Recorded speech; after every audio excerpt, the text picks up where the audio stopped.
Hey guys, Mr. Poggle here again with some science for this week here. Second week of school.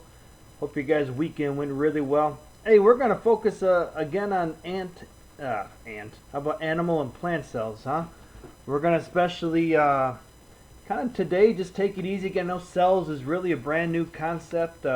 Again, we've had cells always, but maybe didn't know a whole lot about cells. So we're going to kind of pick up from Friday's lessons. We're going to review a little bit about cells.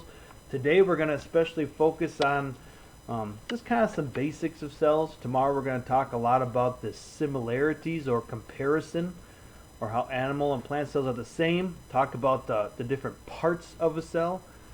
And then Wednesday we're going to talk about really the differences or contrast animal and plant cells. So let's get started. I know some of this is going to be review here, but in my opinion it's important review. You've seen this all the time. I hope you guys aren't sick of Venn diagrams, because we're going to have more this week. But just again to review Venn diagram from last week, it compares and contrasts. Remember, compare tells how they're alike. Right here in the middle, both cats and dogs have 4 legs, fur, both are pets.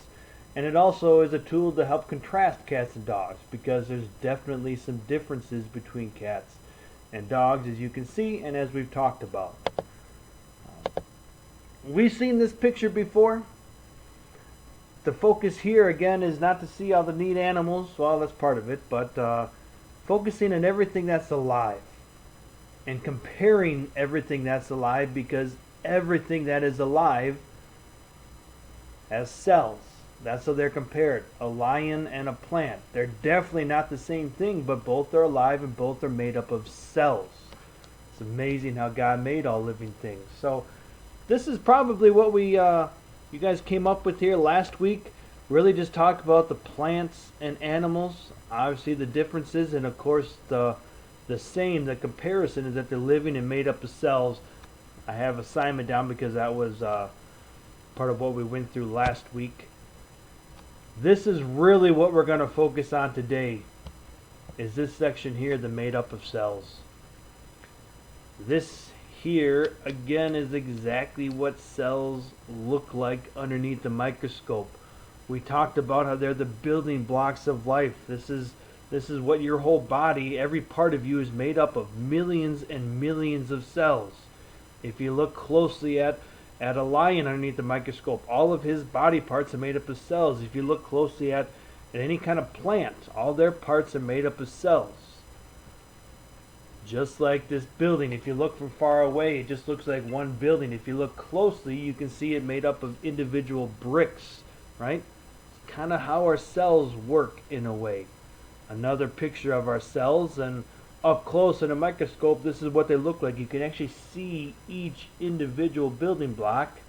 If you look far away, you just see one person, right? Again, what we're focusing on today, every living thing. If it looks like a zebra, an elephant, a lion, grass, everything that's alive has cells.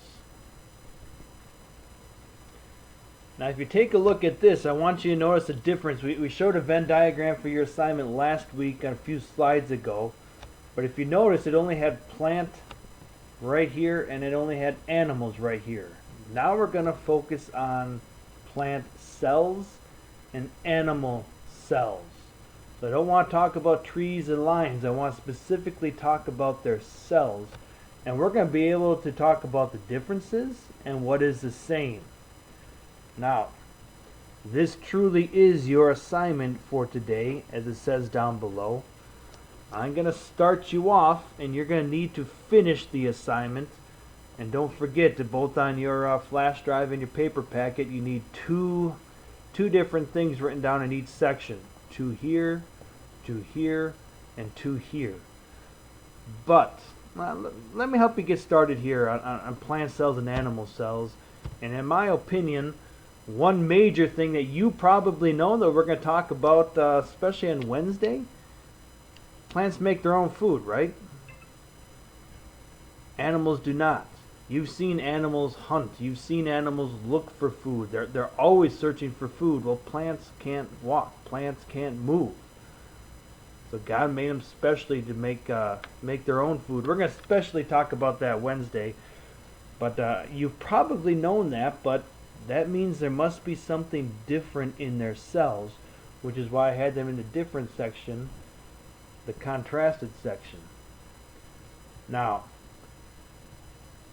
this is a picture we're going to see a lot, and I know it's a lot thrown at you. Now, of course, these are drawings of cells, but this is really what is all in our cells. If you remember how awesome our God is, these cells are microscopic, which means you need a microscope to see them. But if you did have a microscope, you would see all these different parts of cells. As teeny tiny as they are, they have a lot of different things going on inside them.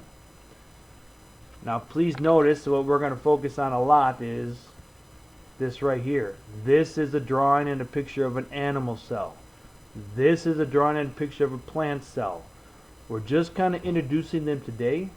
Tomorrow we're really going to focus on this section right here that they both have.